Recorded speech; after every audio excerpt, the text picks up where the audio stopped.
कभी कभी किसी व्यक्ति की कहानी सिर्फ उस पर नहीं होती, बल्कि उस समाज पर भी होती है जिसने उसे ऊपर उठाया और फिर अकेला छोड़ दिया। प्रॉफिट बजिंदर सिंह एक ऐसा नाम जो कभी मसीही समाज की उम्मीद बनकर उभरा था। लाखों लोग उनके सभाओं में चंगाई की उम्मीद लेकर आते थे और कई लोग अपने जीवन में बदलाव की गवाही देते थे। लेकिन फिर अचानक सब कुछ बदल गया। 2018 में एक महिला द्वारा उनके खिलाफ गंभीर आरोप लगाए गए। मामला कोर्ट तक पहुंचा और आज वो जेल में हैं, आजीवन कारावास की सजा के साथ। पर क्या कहानी यहीं खत्म हो जाती है? जब एक सेवक पर आरोप लगता है तो चर्च दो हिस्सों में बंटता है। एक वो जो चुपचाप किनारा कर लेते हैं और एक वो जो प्रार्थना में खड़े रहते हैं। ऐसे समय में जब ज्यादातर चर्च इस मामले से दूरी बना रहे थे, तब कंचन मित्तल मिनिस्ट्री ने उनके लिए खुलकर प्रार्थना की। न सिर्फ बजिंदर सिंह के लिए, बल्कि उनके परिवार और उनकी सेवकाई के लिए। आइए पहले मैं आपको वीडियो दिखा देता हूं।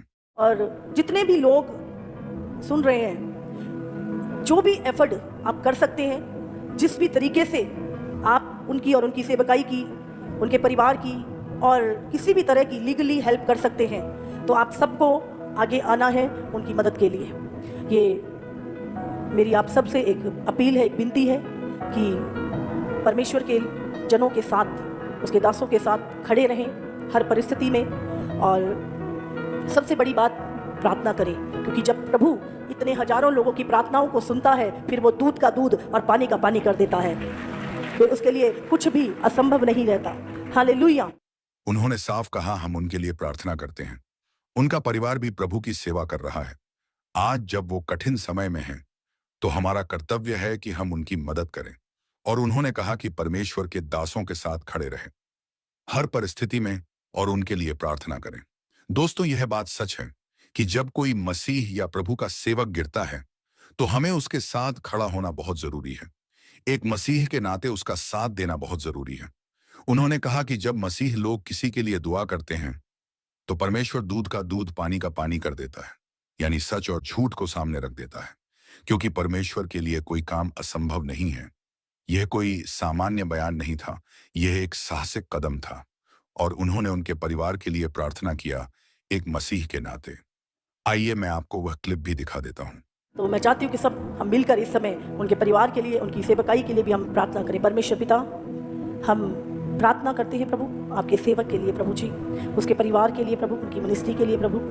खुदा बाप, एक सेवकाई को आप बनाते हैं प्रभु, आप ही नियुक्त करते हैं और आप ही कार्य करते हैं प्रभु।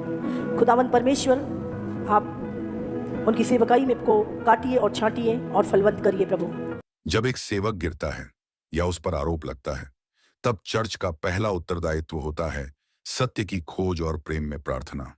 वचन कहता है, भाइयों, यदि कोई व्यक्ति किसी अपराध में पकड़ा जाए, तो तुम जो आत्मिक हो, नम्रता से उसे सुधारो और अपने आप पर भी ध्यान दो कि तुम भी परीक्षा में न पड़ो।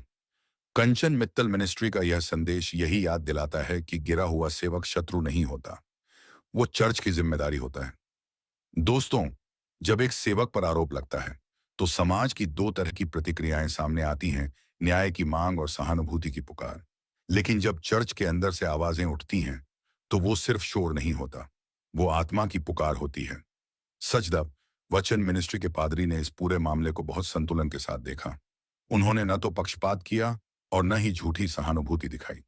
उन्होंने सीधे कहा, अगर पास्टर बजिंदर सिंह ने गलत किया है, तो परमेश्वर उन्हें सजा देगा, लेकिन अगर वह निर्दोष है, तो हमें उनके लिए दुआ करनी चाहिए। आइए उनकी वीडियो देख लीजिए। सबसे बड़ी बात है, मसीह लोग सब मिलकर दुआ करें। मैं फिर से कहता हूं कि अगर परमेश्वर मुआफ करने वाला है, तो भस्म करने वाली आग भी है। अगर प्रॉफिट बजिंदर जी ने गुनाह किया है, तो परमेश्वर भाई भस्म करेगा। अगर वो सच में निर्दोष हैं, तो हम सब मिलके उनके लिए दुआ करें। ऐसे शांत ना बैठे कोई कि जो हो गया सो हो गया। सब कुछ क्लियरली हमें चाहिए। आपने वीडियो देखी दोस्तों। उन्होंने कहा, अगर पास्टर विजेंद्र सिंह निर्दोष हैं, तो हमें खुलकर उनके लिए दुआ करनी चाहिए, लेकिन सब कुछ क्लियर होना चाहिए, जनता के सामने, कानून के सामने। यह बयान न केवल प्रार्थना की ओर बुलाता है, बल्कि पारदर्शिता की भी मांग करता है। यानी न अंधा समर्थन, न अंधा विरोध, सिर्फ सच्चाई जो बाइबल भी सिखाती है। तुम सत्य को जानोगे और सत्य तुम्हें स्वतंत्र करेगा।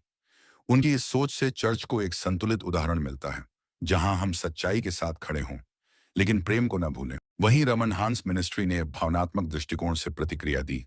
उन्होंने न सिर्फ विजेंद्र सिंह के लिए बल्कि उनके परिवार और उनकी सेवकाई के लिए भी गहराई से प्रार्थना की। उनके परिवार के लिए प्रार्थना करें। प्रिय परमेश्वर, मैं पास्टर बजिंदर की फैमिली के लिए प्रार्थना करता हूं। खुदा उन्हें सामर्थ दें, स्ट्रेंथ दें, और परमेश्वर उन्हें इस कठिन समय में सांत्वना दें, शांति दें, क्योंकि आपका वचन कहता है मैं अपनी शांति तुम्हें दिए देता हूं।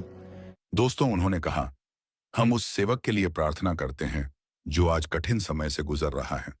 उनके बच्चों के लिए, उनके परिवार के लिए, उनकी मसीही सेवकाई के लिए यीशु मसीह उनको शांति दे, सामर्थ्य दे। उन्होंने इस तरह की प्रार्थना उनके लिए किया। दोस्तों, ये दिखाता है कि सेवक चाहे कैसा भी हो, लेकिन वह मसीह के नाते हमारा भाई है। हमें उसके लिए प्रार्थना करना बहुत जरूरी है। इस प्रार्थना में दर्द भी था, करुणा भी और एकता की पुकार भी, क्योंकि जब एक सेवक गिरता है तो उसका परिवार सबसे पहले चोट खाता है। बाइबल कहती है, यदि एक अंग दुख उठाता है तो सब अंग उसके साथ दुख उठाते हैं, और यदि एक अंग का आदर होता है तो सब अंग उसके साथ आनंदित होते हैं। रमन हांस मिनिस्ट्री हमें यही याद दिलाती है कि हम एक शरीर हैं और हमें मिलकर चलना है, मिलकर उठना है। दोस्तों, अगर कोई प्रभु का सेवक कठिन समय में है तो हमें उसका साथ देना है। उस कठिन समय में उसके और उसके परिवार के साथ खड़ा होना है, और यही मसीह हमें सिखाता है।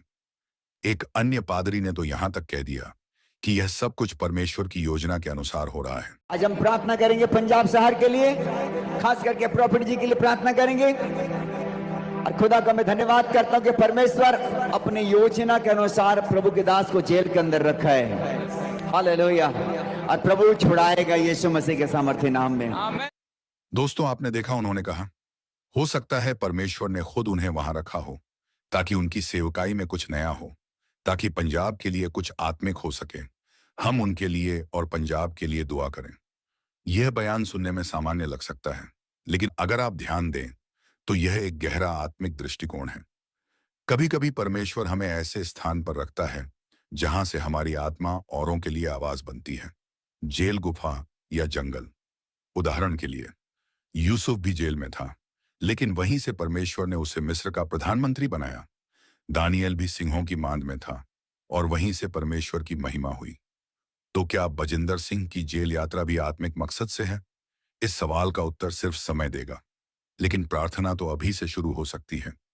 जब एक सेवक गिरता है तब सच्चाई की परीक्षा होती है और प्रेम का असली चेहरा सामने आता है। पास्टर अंकुर नरूला ने अपने भाषण में एक ऐसी बात कही जो पूरे मसीही समाज के लिए एक दर्पण की तरह है। उन्होंने कहा, मैं किसी मैन ऑफ गॉड से नफरत नहीं करता, मैं किसी भी सेवक के गिरने से खुश नहीं होता। हम एक शरीर हैं, और अगर एक अंग घायल हो तो पूरा शरीर पीड़ित होता है। आप पहले वीडियो देख लीजिए। मैं किसी से नफरत नहीं करता हूं, किसी मैन ऑफ गॉड के गिरने से मैं खुश नहीं हूं। वचन कहता है कि जब शाऊल गिरा तो दाऊद रोया। दोस्तों, यह बयान केवल भावनात्मक नहीं है, यह बाइबल आधारित है। यह वो दृष्टिकोण है जो यीशु ने अपने चेलों को सिखाया। हे भाइयों, यदि कोई मनुष्य किसी अपराध में पकड़ लिया जाए तो तुम आत्मिक लोग ऐसे को नम्रता की आत्मा से सुधारो। पास्टर अंकुर नरूला की ये बातें सिर्फ प्रॉफेट विजेंद्र सिंह के लिए नहीं थीं, वो एक सीख थीं हम सब के लिए, क्योंकि जब हम दूसरों के गिरने पर हंसते हैं तो हम खुद अपनी आत्मा को गिरा रहे होते हैं। बहुत सारे लोग यह भी सोचते हैं कि पास्टर अंकुर नरूला उनसे नफरत करते हैं, उनकी मिनिस्ट्री से नफरत करते हैं। दोस्तों, ऐसा नहीं है। हाँ, हो सकता है कि वह उनकी शिक्षा के साथ ना हो, लेकिन वह मसीह के नाते प्रभु के सेवक के साथ हमेशा खड़े रहेंगे, और यह हमने देखा भी है। और यही एक सच्चे मसीह की पहचान होती है। उसके अंदर एक दूसरे के प्रति प्रेम की भावना होती है, जो हमने इस वीडियो में देखी भी है। अब बात करते हैं एक ऐसे सेवक की जिन्होंने अपने शब्दों में बहुत ही गहरे दर्द और प्रेम को मिश्रित किया। पास्टर सुखपाल राणा। उसके छोटे छोटे बच्चे हैं, बोल दें जो सही है हम सही करेंगे, क्योंकि मैं चाहता हूं कि वो बाहर आए। मैं चाहता हूं परमेश्वर उस पर दया करे। उसके छोटे छोटे बच्चे हैं, उसके छोटे छोटे बच्चे हैं, और मैं चाहता हूं कि वह बाहर आए। प्रभु उसे पर दया करें। यह कोई इंसान के शब्द नहीं है, यह आत्मा के शब्द है, उनके अंदर से पवित्र आत्मा उनके लिए दुआ कर रहा है। उनके अंदर से खुदा बोल रहा है। खुदा चाहता है कि उसके लिए दुआ की जाए। हम सबको मिलकर उनके लिए दुआ करनी है, उनके परिवार के लिए, उनकी सेवकाई के लिए, क्योंकि अगर आज वो मुसीबत में हैं तो हमें एकजुट होना होगा। उन्होंने सीधे तौर पर किसी का समर्थन नहीं किया, लेकिन उन्होंने वो किया जो सबसे जरूरी था, दुआ। कैदियों को इस तरह स्मरण रखो जैसे कि तुम भी उनके साथ कैद हो। उनका यही संदेश था। हम भूल न जाएं कि एक सेवक का संघर्ष केवल उसका नहीं होता, वो पूरा समुदाय साथ लेकर चलता है। अब सवाल ये उठता है, अगर एक सेवक पर आरोप लगते हैं या वो गलती करता है तो क्या उसकी सेवकाई वहीं समाप्त हो जाती है? बाइबल में देखते हैं, पतरस ने यीशु को 3 बार नकारा, लेकिन वही पतरस आगे चलकर हजारों को प्रभु की ओर लाया। यूहन्ना जो सब छोड़ भाग गया था, वही प्रकाशित वाक्य का लेखक बना। दाऊद ने भी पाप किया, लेकिन परमेश्वर ने उसे अपने हृदय का व्यक्ति कहा। वचन कहता है, हे परमेश्वर, मेरे भीतर शुद्ध मन उत्पन्न कर और मेरे भीतर नई आत्मा डाल। तो क्या विजेंद्र सिंह का गिरना उनका अंत है या एक नया आरंभ? ये हम तय नहीं कर सकते, यह परमेश्वर के हाथ में है। लेकिन हम यह तय कर सकते हैं कि हम न्याय के साथ खड़े होंगे और प्रेम में भी। इस वीडियो के अंत में हम आपसे कुछ मांग नहीं रहे, हम आपको आमंत्रित कर रहे हैं। परख करें लेकिन बिना घृणा के, प्रार्थना करें लेकिन बिना भेदभाव के, सत्य का साथ दें लेकिन प्रेम के साथ। दोष मत दो कि तुम पर दोष ना लगाया जाए। हो सकता है कल किसी और के लिए आपको उठना पड़े। क्या आप आज अपने भाई के लिए खड़े हो सकते हैं? जब एक सेवक गिरता है तो सवाल सिर्फ उसका नहीं होता, सवाल पूरे मसीह समाज का होता है। बाइबल कहती है कि हम सब मसीह में एक शरीर हैं। अगर एक अंग दुखी होता है तो पूरा शरीर दुखी होता है, और यदि एक अंग दुखी होता है तो सब अंग उसके साथ दुखी होते हैं। तो जब आज पास्टर विजेंद्र सिंह जेल में हैं, उनकी सेवकाई, उनका परिवार संकट में है, तो क्या हम चुप बैठ सकते हैं? आज इस परिस्थिति में चर्च की असली पहचान सामने आती है। क्या हम भीड़ बनेंगे जो पत्थर उठाए खड़ी है, या हम वे होंगे जो कहेंगे, यीशु ने मुझे क्षमा किया, मैं भी क्षमा करूंगा। जो तुम में निर्दोष है वही पहले पत्थर फेंके। हर एक मिनिस्ट्री ने जो किया वो चर्च की मैच्योरिटी को दर्शाता है। कंचन मित्तल ने दया और मदद की अपील की। सच द VHN मिनिस्ट्री ने सत्य और स्पष्टता की बात की। रामन हांस ने पूरे परिवार के लिए दुआ की। सुखपाल राणा और अंकुर नारूला ने प्रेम और एकता का संदेश दिया। हमें 3 बातों को साथ लेकर चलना होगा। 1, न्याय यदि कोई दोष है तो सामने आए। 2, प्रेम यदि कोई टूटा है तो संभाला जाए। 3, आशा कि परमेश्वर का कार्य किसी मनुष्य पर निर्भर नहीं, परंतु वह मनुष्य को फिर से उठा सकता है, क्योंकि यहोवा की यह वाणी है कि मैं तुम्हारे लिए कुशल की योजना रखता हूं। अब वक्त है कि हम फेसबुक पोस्टों से हटकर घुटनों पर जाएं। अब समय है कि हम झूठ और अफवाहों की भीड़ से निकलकर प्रभु से बात करें। अब समय है कि हम गिरने वाले के पीछे खड़े न रहें, बल्कि गिरने वाले को उठाएं। बाइबल कहती है, धर्मी 7 बार गिरता है फिर भी उठ खड़ा होता है। प्रॉफेट विजेंद्र सिंह का भविष्य क्या होगा, ये आगे की अदालत तय करेगी, लेकिन उनकी आत्मा, उनकी सेवकाई, उनका उद्देश्य, ये सब कुछ परमेश्वर के हाथों में है। और जब तक वो हाथ फैले हुए हैं तब तक आशा है। वचन में लिखा है, परमेश्वर के चुने हुओं पर दोष कौन लगाए?